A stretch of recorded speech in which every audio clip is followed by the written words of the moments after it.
സുരേഷ് ഗോപി ഇപ്പോൾ ഒരു നടൻ മാത്രമല്ല, ഒരു ജനപ്രതിനിധിയും അതുപോലെ തന്നെ കേന്ദ്രമന്ത്രിയുമൊക്കെയാണ്.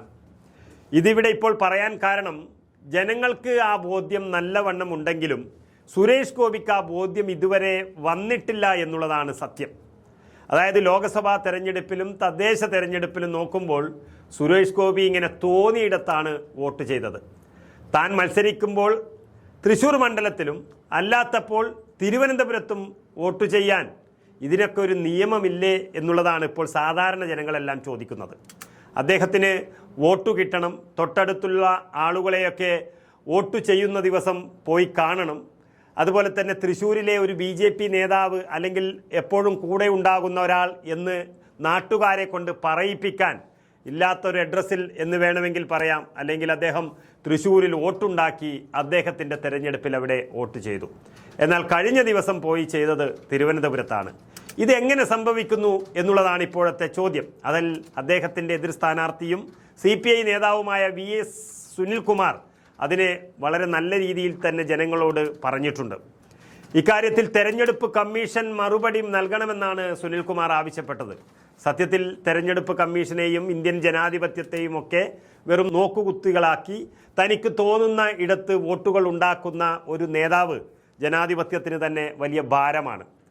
2024 ലോക്സഭാ തെരഞ്ഞെടുപ്പിൽ സുരേഷ് ഗോപിയും കുടുംബവും തൃശ്ശൂർ കോർപ്പറേഷനിലെ നെട്ടിശ്ശേരിയിൽ സ്ഥിരമായ താമസക്കാരാണ് എന്നും പറഞ്ഞുകൊണ്ട് അവിടെ വോട്ട് ചേർത്തു. നമുക്കറിയാം 6 മാസമൊക്കെ, ഏറ്റവും കുറഞ്ഞത് 6 മാസമൊക്കെ ഉണ്ടെങ്കിൽ മാത്രമേ ഒരിടത്ത് താമസം സർട്ടിഫിക്കറ്റ് ഹാജരാക്കി അത് അവിടെ വോട്ട് ചേർക്കാൻ സാധിക്കുകയുള്ളൂ. അങ്ങനെ തൃശ്ശൂരിൽ വോട്ട് ചേർത്തവർ ഇപ്പോഴിതാ ഈ തദ്ദേശ സ്ഥാപനങ്ങളിലേക്കുള്ള തെരഞ്ഞെടുപ്പിൽ അതേ സുരേഷ് ഗോപിയും കുടുംബവും പോയി വോട്ട് ചെയ്തത് തിരുവനന്തപുരം കോർപ്പറേഷനിലെ ശാസ്തമംഗലം ഡിവിഷനിലാണ്. ഇതെങ്ങനെയാണ് സംഭവിക്കുന്നത് എന്നാണ് സുനിൽകുമാർ മാത്രമല്ല കേരളത്തിലെ ഒട്ടുമിക്ക വോട്ടർമാരും ജനാധിപത്യ വിശ്വാസികളും ചോദിക്കുന്നത്. അങ്ങനെ തങ്ങൾക്കിഷ്ടമുള്ള ഇടത്ത് വോട്ട് ചേർക്കാൻ സാധാരണക്കാർക്ക് എല്ലാം ഒരുമ്പിട്ടാൽ അത് എവിടെ ചെന്ന് അവസാനിക്കും എന്നുള്ളതാണ് ജനങ്ങളുടെ സംശയം. ഇതിന് തെരഞ്ഞെടുപ്പ് കമ്മീഷനും ഒരു ജനപ്രതിനിധി എന്നുള്ള നിലയിൽ ബാധ്യതയുള്ള സുരേഷ് ഗോപിയും മറുപടി പറഞ്ഞേ മതിയാകൂ എന്നുള്ളതാണ് ജനാധിപത്യ വിശ്വാസികളുടെ ഒരാവശ്യം. യഥാർത്ഥത്തിൽ ഇത് ജനാധിപത്യ സംവിധാനത്തെ പച്ചക്ക് പറ്റിക്കുകയാണ് ഇവിടെ സുരേഷ് ഗോപി ചെയ്തിരിക്കുന്നത്. അദ്ദേഹത്തിന് തൃശ്ശൂരുകാരുമായി യാതൊരു ബന്ധവും ഇപ്പോഴില്ല എന്നുള്ളത് അദ്ദേഹം പറയാതെ പറയുകയാണ്. സത്യത്തിൽ അവിടെ അദ്ദേഹത്തിനെ കാണാനെത്തുന്നവർക്കുണ്ടാകുന്ന വലിയ ദുരനുഭവങ്ങളൊക്കെ നമ്മൾ വാർത്തകളിൽ കാണാറുണ്ട്.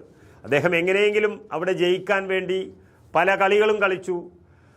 അതിലൊക്കെ അദ്ദേഹം അല്പം വിജയിച്ചാണ് തൃശ്ശൂരിൽ നിന്നും വിജയിച്ച് ലോകസഭയിലേക്ക് എത്തിയതും കേന്ദ്രമന്ത്രിയുമൊക്കെ ആയത്. പക്ഷേ അദ്ദേഹം ആ നാട്ടുകാരെ ഇങ്ങനെ പറ്റിക്കുന്നതിൻ്റെ ഭാഗമായിട്ടാണ് ഇതുവരെ കണ്ടതും ഇന്നലെ അദ്ദേഹത്തിൻ്റെ വോട്ട് തിരുവനന്തപുരത്ത് പോയി ചെയ്തതും.